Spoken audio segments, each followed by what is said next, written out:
지난주부터요 분립교회의 꿈에 대해서 계속 말씀을 전하고 있는데, 지난주에는 믿음에 대한 말씀을 좀 나누게 되었습니다. 어느 순간 저는 하나님께서 우리 교회를 아름답게 분립해서 또 다른 곳에 우리 교회와 같은 DNA를 심어서 건강한 교회를 하나님께서 친히 세워주실 줄 저는 분명히 믿습니다.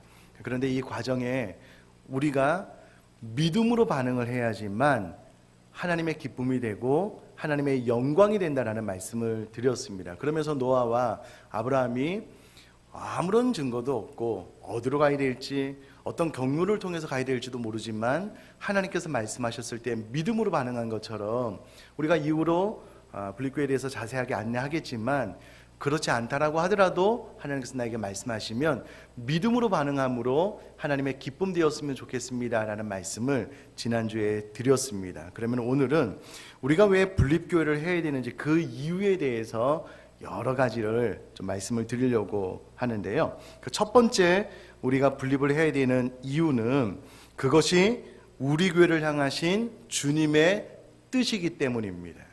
이것을 자신 있게 말씀할 수 있어서 감사한 마음이 있습니다. 사실 이유로 말씀드릴 다른 많은 이유도 있지만 그 모든 것이 없어도요, 이 첫 번째 이유 하나만으로도 우리는 분립을 준비해서 잘 진행해야 될 것이라고 저는 믿습니다. 잘 아시다시피 우리 교회는 처음부터 경기 북부 지역에 사도행전의 바로 그 교회와 같은 영향력 있는 교회 되기 위해서 우리가 이곳에 모였습니다. 그리고 사도행전에 나와 있는 여러 교회를 모델 삼는데, 특별히 초대교회 예루살렘 교회를 모델 삼아서 그와 같은 교회 되기를 원하는 꿈으로 우리가 출발을 해서 지금까지 오고 있습니다. 그런데 처음에 그 사도들, 초대교회 성도들에게 주님께서 무엇이라고 명령을 내리셨냐면, 오늘 우리는 본문처럼 오직 성령이 너에게 임하시면 너희가 권능을 받고 예루살렘과 온 유대와 사마리아와 땅끝까지 이르러 내 증인이 되라 라고 명령을 하셨다라는 겁니다. 예수님께서 너희들이 성령이 임하기까지는 예루살렘을 떠나지 말라라고 말씀을 하셨지만, 분명하게 성령이 임하고 나서 권능이 임하게 되면 너희들이 타 지역까지 가서 복음을 증거하라라고 명령을 하셨죠. 그래서 이 말씀을 들은 제자들이 예수님의 말씀을 믿고 마가 다락방에서 약 한 120여 명의 성도들이 기도하는 가운데 예수님의 약속대로 성령이 강림하게 됩니다. 성령의 권능이 임하게 되자 그들이 무서워서 꽁꽁 이렇게 숨어 있다가요, 그 문을 박차고 나가서 복음을 증거하게 되는데, 베드로가 한 번 복음을 증거하니까 3,000명, 또 한 번 복음을 증거하니까 5,000명이 회개하여 예루살렘 교회의 성도가 되는 기적이 일어나게 됩니다. 많은 학자들이 이 초대 예루살렘 교회의 성도들이 사도행전을 보면 계속해서 그 수가 더해간다는 기사를 통해서 아마도 10,000명이 넘지 않았을까라고 추측을 하고 있습니다. 어찌되었건 그들이 계속되는 부흥, 또 주일날 예배뿐만 아니라 주중에 각 가정에 모여서 예배하고 나눔을 통해서 천국을 경험하는 행복한 신앙생활을 하게 되었는데요, 그만 부흥에 취해서 예수님께서 1장 8절에 기록된 이 명령을 초대교회 성도들이 망각하고 잊어버리게 된 겁니다.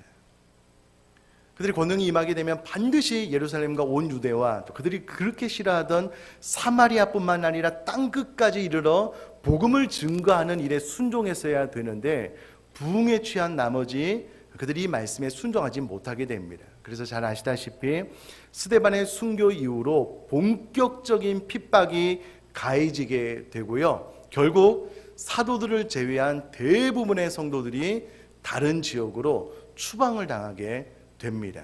그래서 예수 그리스도를 믿는다는 이유로 재산까지 다 빼앗기고 다른 지역, 다른 나라까지 가서 그곳에서 신앙생활을 하게 되는데요, 놀라운 것은 재산을 다 빼앗기고 또 생소한 지역으로 이주했음에도 불구하고 그렇게 흩어진 성도들이 그곳에서 복음을 증거하여 회당을 세우고 교회를 세우는 일이 발생하게 됩니다.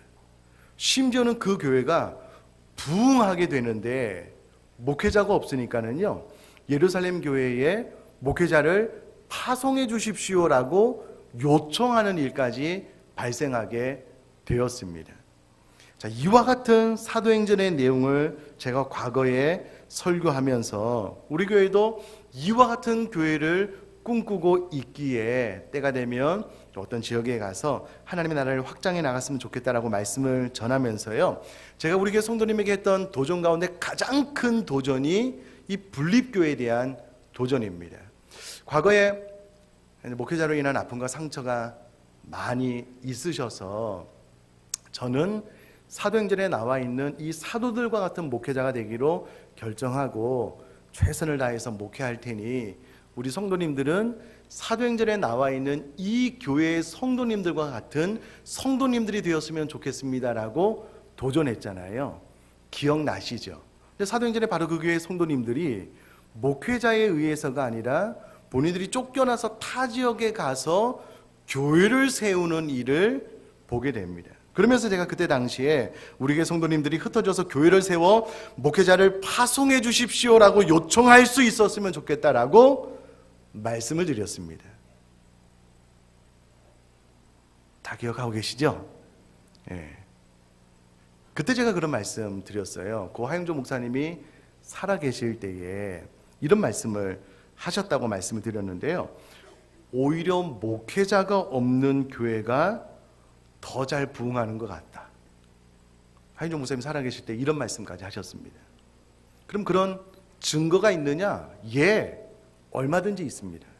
가장 가까이에 있는 북한, 또 그보다는 조금 멀지만 또 가까운 나라에 있는 중국 같은 경우에는요, 목회자가 없이 성도가 이 복음이 너무 기쁘고 감사해서 본인들이 복음을 증거해서 교회가 생겨나는 겁니다. 중국 같은 경우에는요, 심지어 성도가 성도들을 너무 많이 전도하는데 목회자가 미처 준비되지 못한 거예요.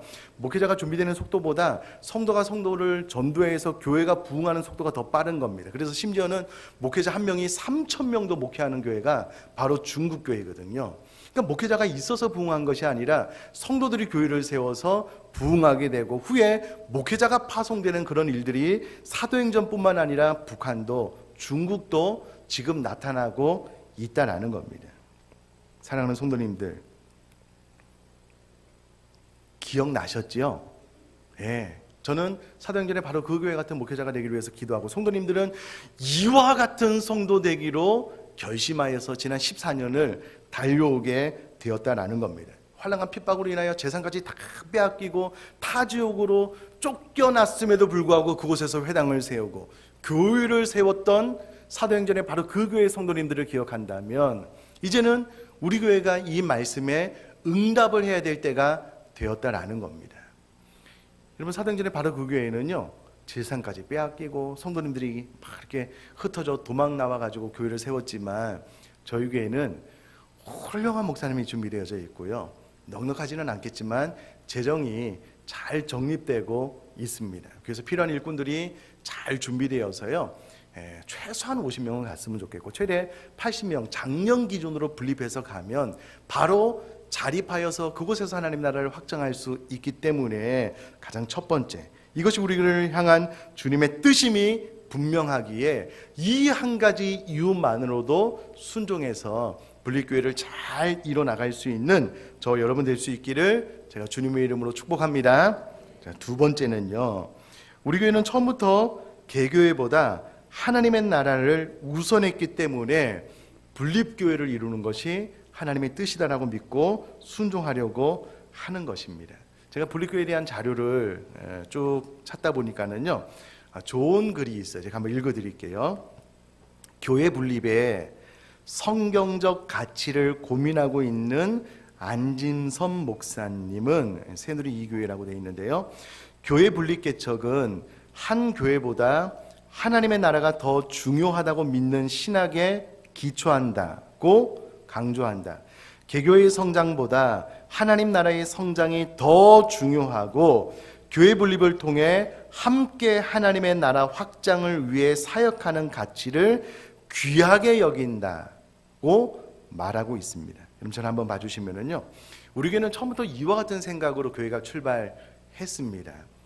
잘 아시다시피 예수님께서 공생의 사역을 시작하셨을 때요, 처음 선포한 메시지가 회개하라, 천국이 가까이 왔다라는 것입니다. 천국은 하나님의 나라를 의미하고요, 하나님 나라의 핵심 가치는 하나님의 다스림과 통치입니다.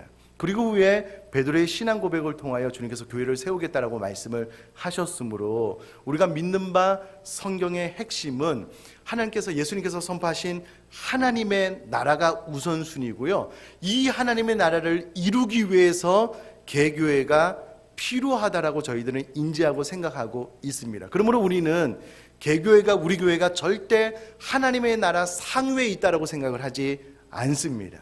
예수님께서 선포하신 하나님의 나라를 이루기 위해서 각 지역교회가 필요하다라고 생각을 하고 있다라는 겁니다.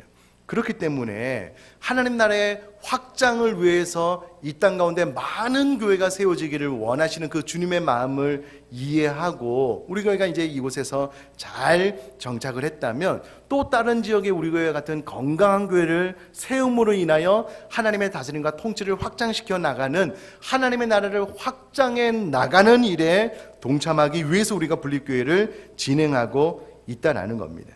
저는 그런데 한번 생각을 해보시면 좋겠습니다. 저도 분립교회를 연구하면서 새롭게 알게 된 건데요, 시대가 많이 변했어요.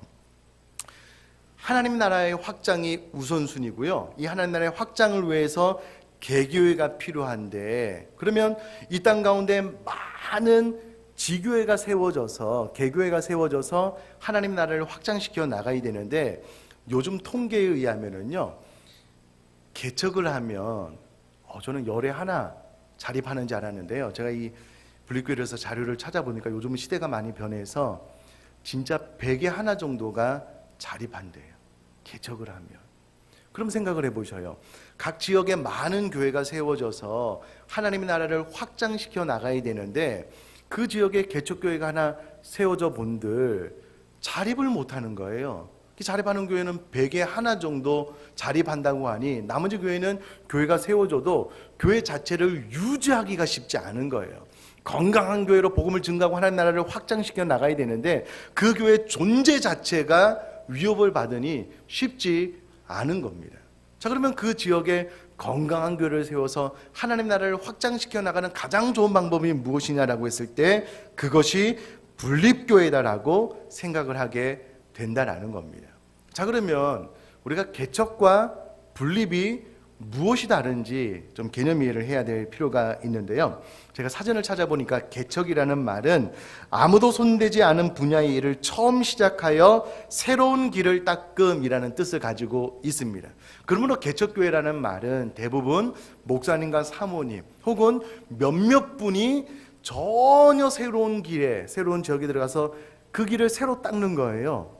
그러다 보니까 이게 쉽지 않은 겁니다. 반면 분립이라는 말은요, 따로 나누어서 세운다라는 뜻을 가지고 있습니다.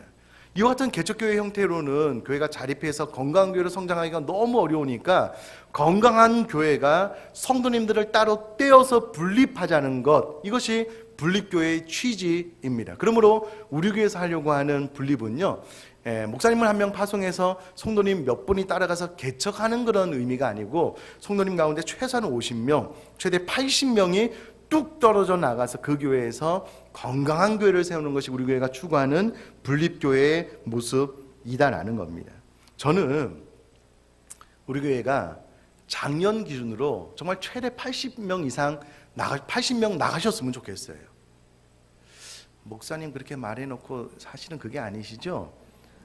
그게 아닙니다. 그게 아니에요. 정말 제가 하나님 앞에 솔직하게 말씀드릴 수 있는 것은요, 최소 50명, 최대 80명은 나가셨으면 좋겠습니다. 왜 그러냐면 자립의 최소 인원이 50명이거든요. 자녀들까지 하면 그래도 더 많아지잖아요. 그러면 자립할 수 있어요. 자립하면 건강하고 또 왕성하게 복음 사역에 매진할 수 있기 때문에 최소 인원과 최대 인원을 그렇게 잡고 있거든요. 그래서 어떤 지역을 결정해서 분립해서 또 가까운 시간 안에 건강한 교회로 자립하고, 또 시간이 지나서 그 교회가 성장하면은요, 그 교회가 또 분립을 하는 거예요. 우리 교회도 분립하고 계속해서 분립해서 하나님의 나라를 확장시켜 나가는 비전이 있기 때문에 우리가 분립교회를 꿈꾸고 진행하고 있다는 겁니다. 자, 그러면 우리가 분립교회를 해야 되는 세 번째 이유에 대해서 말씀을 드리겠는데요. 이것은 교회의 본질 회복에 대한 부분입니다.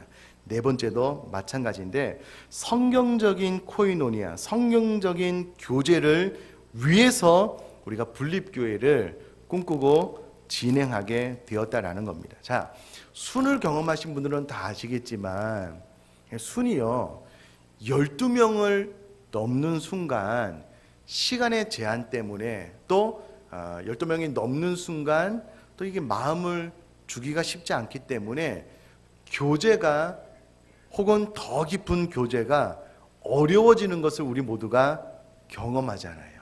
그래서 저희 교회는 12명이 넘으면 분순을 합니다. 조금 더 작은 공동체 안에 보다 더 깊은 교제, 성경이 말하는 코이노니아를 누릴 수 있도록 분순을 하거든요. 자, 그러면 순 말고 교회 사이즈가 도대체 어느 정도 되었을 때에 가족으로서의 깊은 교제를 누리고 만끽할 수 있느냐라고 했을 때에 교회를 연구하는 많은 학자들이 그 최대의 인원이 약 한 300에서 500명 정도로 이야기를 합니다. 물론 뭐 더 이야기를 하기도 하지만 대부분은 300에서 500명 정도가 최대한 그 이상 넘어가면 가족 공동체로서의 누림이 어렵다라고 이야기를 하거든요. 자, 우리 교회도 가만히 생각을 해보면 약 한 80여 명이 우리가 이제 두 교회가 연합돼서 시작을 했는데요. 약 한 300명 전까지는 우리 교회 모든 성도님들이 그 가정의 애경사에 대해서 알고요. 같이 가슴 아파하고 또 같이 기뻐하고 했던 기억이 있습니다. 그러다가 교회가 부흥하면서 1, 2부로 나뉘어지게 되고요. 300명을 넘게 되는 순간 이 깊은 교제가 어려워지는 거예요. 심지어는요. 1, 2부로 예배가 나눠지고 나서 두 분이 한 번도 예배에 빠지지 않았어요. 두 분이 만나는 순간 서로 이야기하는 거예요. 너 요즘 왜 교회 안 나오냐고. 무슨 말이냐고. 나 한 번도 안 나온 적이 없다고. 이렇게 되는 일이 발생하게 되었습니다. 그래서 이제 500명이 되었으니 또 참석 인원이 예배 주일 참석 인원이 500명이 넘게 되었으니 이제는 성경적인 교제를 위해서도 교회가 나누어지면 좋겠다. 여러분 생각을 해보셔요. 이 가운데 80명이 또 분립교회로 나갔어요. 그럼 우리 교회 초단기 때 그 느낌, 그 감각이 지금도 살아있잖아요.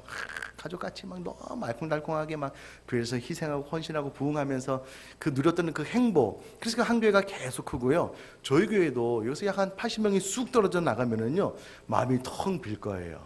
그러나 그 빈 마음 때문에요 우리가 더 결속하게 되고 더 깊은 교제가 다시금 시작될 거라고 저는 확실히 믿습니다.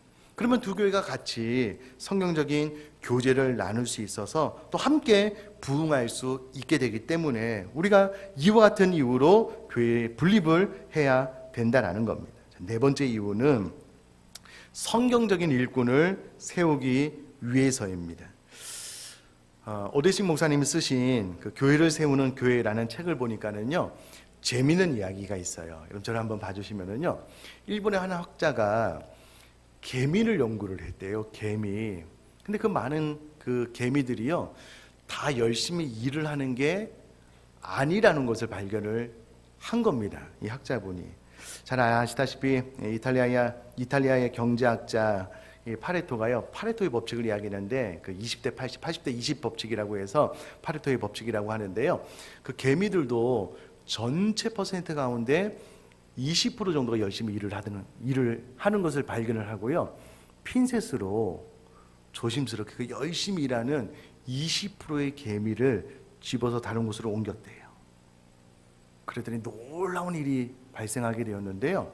그 열심히 일을 안 하던 80%의 개미 가운데 다시금 열심히 일하는 20%의 개미들이 생겨나게 됐다는 거예요. 별로 놀라시지 않는군요. 물론 여기서 20%의 개미를 다른 곳으로 옮겼더니 그래서 20%가 다 열심히 일을 했는지는 모르겠어요. 책에는 그 내용이 없더라고요. 중요한 것은 그렇다는 거예요. 저희도 이제 한 500여 명 정도 성도가 되니까는요 2, 3년 동안 등록하는 거 참석하시다가 등록하시는 분도 계시고 등록하고 난 이후에도 회중이 많으니까 그냥 예배만 참석하시는 분들이 제법 있으셔요. 그럼 교회가 사이즈가 커지면은요 회중 가운데 숨는 분들이 계셔요. 왜 그럴까? 나뉘어도 열심히 봉사하고 섬기는 분들이 많다라고 생각하시니까 그런 것 같아요. 근데 여기서 또 숫자를 쑥 떼서 또 이렇게 분립교회로 나가게 되면 이 교회는 예를 들어서 80명이 나가면은요, 80명 전원이 일해야 돼요. 개척교회 특성상, 분립교회 특성상 그렇습니다. 그런데 놀라운 것은요, 이미 분립을 한 여러 교회들이 그렇게 분립교회에서 내보내고 나니까는요, 교회 가운데 새로운 일꾼들이 세워지더라는 거예요. 숨어있던 일꾼들이 전면에 나서게 되고요. 그의 재능과 달란트를 전에는 땅에 묻어놨는데 이제 몸된 교회에서 하나님께서 열심히 사용하게 되더라는 겁니다. 그럼 잘 생각을 해보셔요. 하나님 입장에서는 숨어있던 일꾼들이 막 일어나서 하나님 나라 일에 봉사하게 되니 얼마나 큰 기쁨이 되겠냐고요. 성도들 입장에서도 마찬가지입니다. 우리가 잘 아시는 대로 우리가 각자 하나님 앞에 달란트를 받았는데 달란트를 계속 땅에 묻어놓는 거예요. 그러다가 덜컥 주님 만나면 이 악하고 게으른 종아 책망받아야 되잖아요. 근데 분립을 하고 나니까 우리 모교회도 많은 일꾼들이 필요한 거예요. 그래서 내가 헌신해야 되겠다. 그렇게 해서 그 달란트를 하나님을 위해서 사용하다가 주님을 만나면 잘하였다 착하고 칭찬 듣는 종이라고 분립해서 나간 교회도 모교회도 성도님들이 다 칭찬받는 것 아니겠습니까? 이런 이유에서도 분립은 필요하다라는 겁니다. 다섯 번째, 제가 전에 오후 예배 때 이런 말씀 잠깐 드렸더니 하나도 기억이 안 나고 다섯 번째만 생각이 난다고 하는데 왜 우리가 분립을 해야 되느냐? 공간의 한계 때문에 그렇습니다. 공간의 한계 때문에. 그럼 우리 교회 유초등부 예배 참석 인원이 어느 정도 되는지 아셔요? 한 120, 30명 정도 되거든요. 많이 오면 140명을 넘습니다. 1층 공간을 아시는 분들은 이렇게 뭐 새생명 축제나 해서 유초등부 아이들이 조금만 더 오잖아요. 보조 의자를 다 펴도 선생님들은 서서 예배를 드려야 돼요.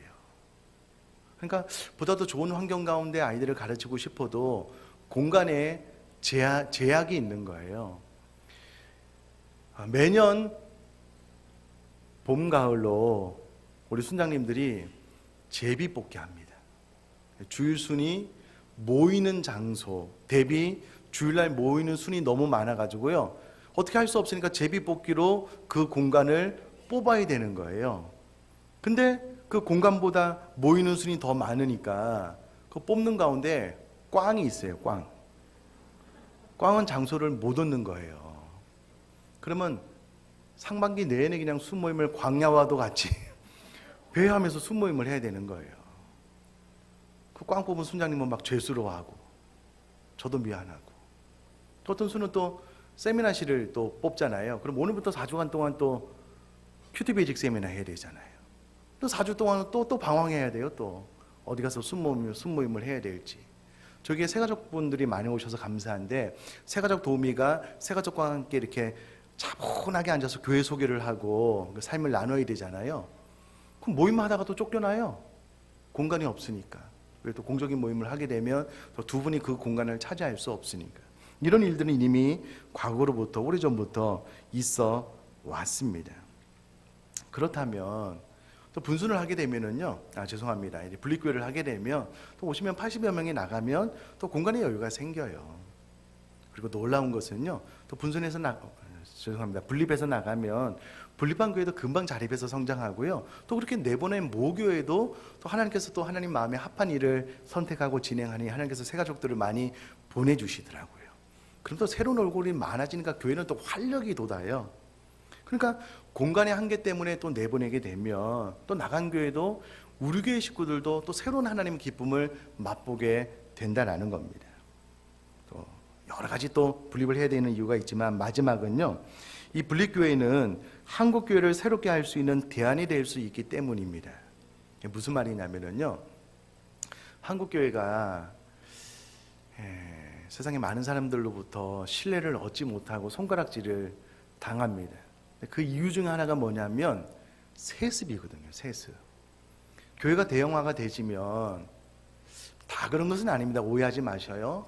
간혹 어떤 목사님은 다른 사람에게 이 교회를 물려주기가 너무 아까운 거예요. 본인의 아들에게 이 교회를 물려줘야 된다고. 사회에 많은 지탄을 받으면서도 또 굳이 그렇게 하는 거예요. 또 그런 모습을 본 세상의 많은 사람들이 교회에 실망하고 좌절을 하잖아요. 그러면 이때에 교회가 그 교회 사이즈를 더 키워나가지 않고 자꾸 분립을 하는 거예요. 자꾸 분립을 하는 거예요.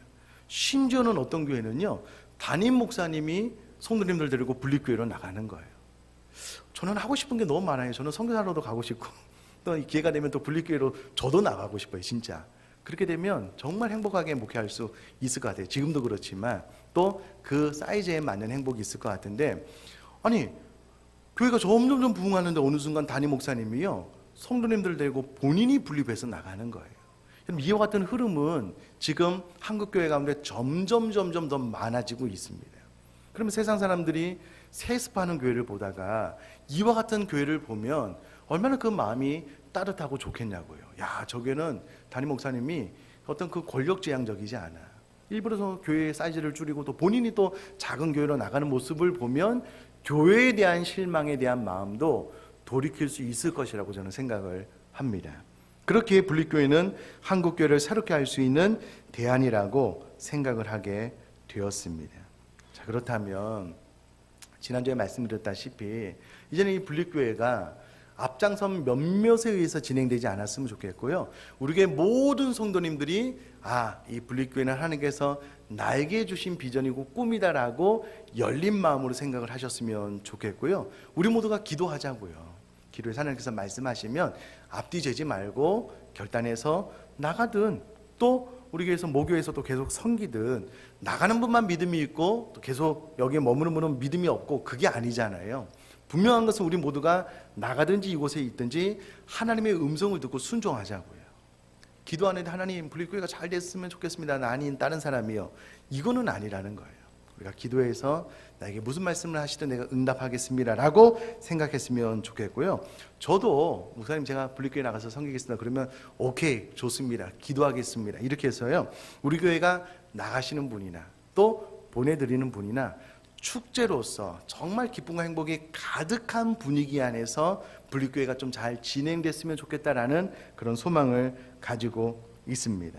이제 저와 여러분들이 열심히 이제 기도하고요. 이제 다음 주에 우리가 어떻게 해서 작정하여 기도할지 안내를 해드릴 거고요. 한 달 동안 기도하는 가운데 우리가 자원서에 내가 분립교회에서 나가서 섬기겠습니다, 아니 의정부 비전교회를 섬기겠습니다라고 어떤 쪽으로는 자신의 의사를 표명해서 하나님 앞에 헌신할 수 있도록 했으면 좋겠고요. 그때까지 우리가 기도하면서 하나님 앞에 길을 묻되 이 분립교회가 저와 여러분들의 꿈 되어질 수 있기를 제가 주님의 이름으로 축복합니다.